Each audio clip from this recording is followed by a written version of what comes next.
Oh, have I got a story for you on day 8 of the Whiskey Tornado Advent Calendar.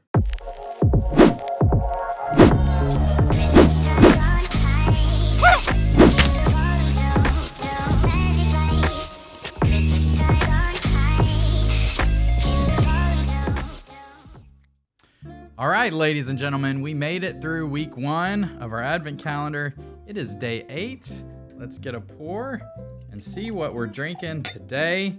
For those of you just joining, we've got a new sample every day. I know what we're drinking. Our Patreon members do not.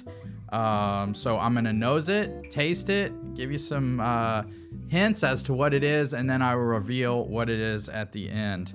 So on day 8, this is actually a pick I was involved in with A1 Liquors. We went down. I will tell you, this is a Kentucky distillery. As we nose it, there's lots of I think this is a Christmas pour. This is giving me some of those kind of piney peppermint oil notes on the nose. When we picked this, it was my first time to this distillery. And we walked in, beautiful presentation. A guy running the pick is no longer with that company. He's went and started his own company now. I'll tell you his name in just a second. But we sat down at our individual places, and we had 6 samples out in front of us with a glass of water. And one of the guys on the pick with us takes a sip of water, and the gentleman running the pick says, "You didn't just drink that water, did you?" And my buddy says, yeah. And he goes, "Well, you might be microdosed, but it's fine." And just proceeds like nothing happened. He drank some microdosed water before the pick.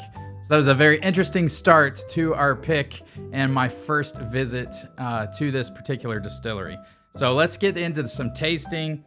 I really think the nose is beautiful on this. In fact, when we picked it, I don't remember as many like peppermint oil, kind of minty pine notes to it.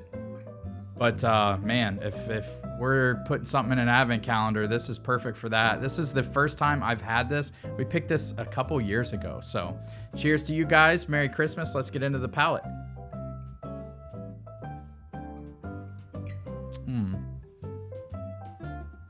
Those Christmassy, piney, peppermint oil notes are there. I think there's a little bit of cherry there, a little bit of caramel. Nice viscosity on this, nice balance. That was one of the things that, I remember that we picked out was due to the nice roundness and texture of this particular pour. I will tell you, if you didn't know already, this is not a bourbon. If I've said that, this is a rye. So let's take another sip and see what we find.